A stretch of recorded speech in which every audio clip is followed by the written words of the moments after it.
How's this going? Good. Okay. Lovely. A great example of all the things that COVID is making a little bit more challenging. So you and I, we are worried about choices that used to be so simple. Choices like coming to church or sending the kids to school. They now require risk assessment and even research. And the political climate sends us no solace because leaders on both sides of the aisle seem unable to help. And our nation is divided and angry, even about things that used to be no-brainers. I remember earlier this year when I realized that we were having a national fight about the Postal Service.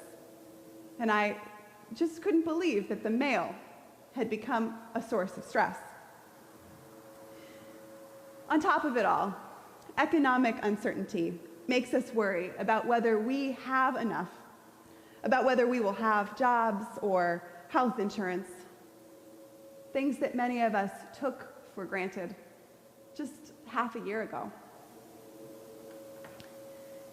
It is in times like this that being part of a lineage can be such a solace, at least for me. We, you and me and everyone else, with the audacity to use the term Christian, is a link in a chain that goes back thousands of years and stretches far into the future.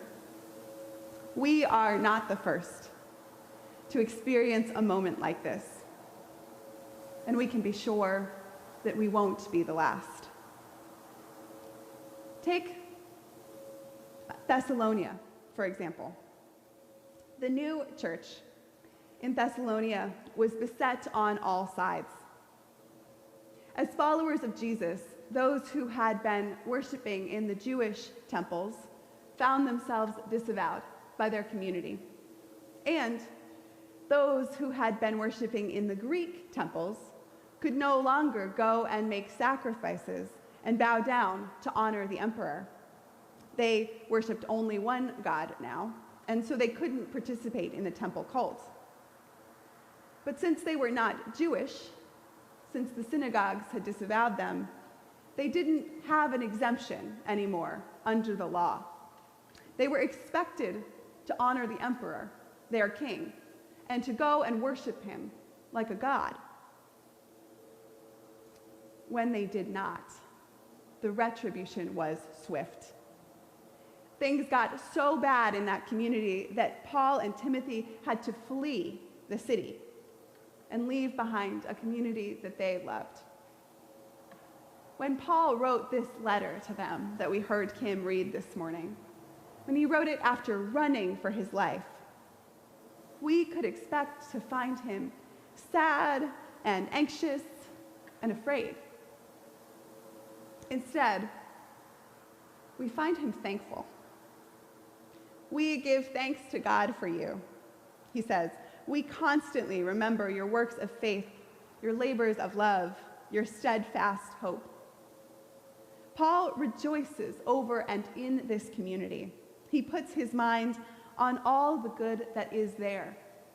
He speaks of how their example of keeping the faith in terrible times is acting as an example to other people and shining a light of hope out into the world. The Christian faith is a faith of gratefulness, even and maybe especially in the midst of hardship.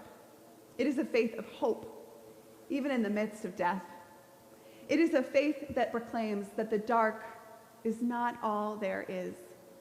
In the words of the Reverend Frederick Buechner, that all the death that ever was set next to life would scarcely fill a cup.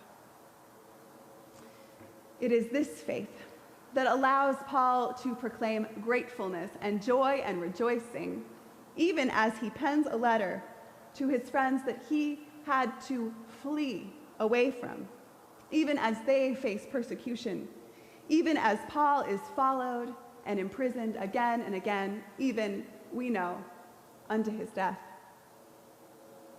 Paul is able to look out at the hardships of the world and see the light of God and recognize that as the true reality. Like so much of the Bible's ancient wisdom, modern science agrees. We can choose, science tells us, what to focus on. By focusing on the positive, we can reprogram our brains away from negativity and anxiety towards increased positivity and gratefulness. Daily affirmations, reflections, mindfulness, and gratitude exercises are all recommended. Many of these are an awful lot like Christian practices of prayer. Daily reflections, assessments, and goal settings are as old school Christian as the daily examen. Christian monastics, with their twice daily centering prayer, have long utilized mindfulness meditation. Gratitude lists and affirmations, which we will hear more about in our sermon next week, are as old as the Christian admonishment to count one's blessing, which comes, of course, from the Psalms. But in the hands of the self-help industry and self-improvement lists, these life hacks can seem like toxic positivity, like a way to deny the bad things in our life, distance ourselves from feelings we don't want to have, and attempt to avoid uncomfortable realities. Unless, of course, you are Christian. Because the Christian story teaches that gratitude is not a life hack or a brain trick, but the appropriate stance for the way that the world actually is. The Christian story does not simply give us hacks or tricks. It provides us a different metaphysics, ushers us into a different macro reality, one that is starkly different from the world that sometimes meets our eye.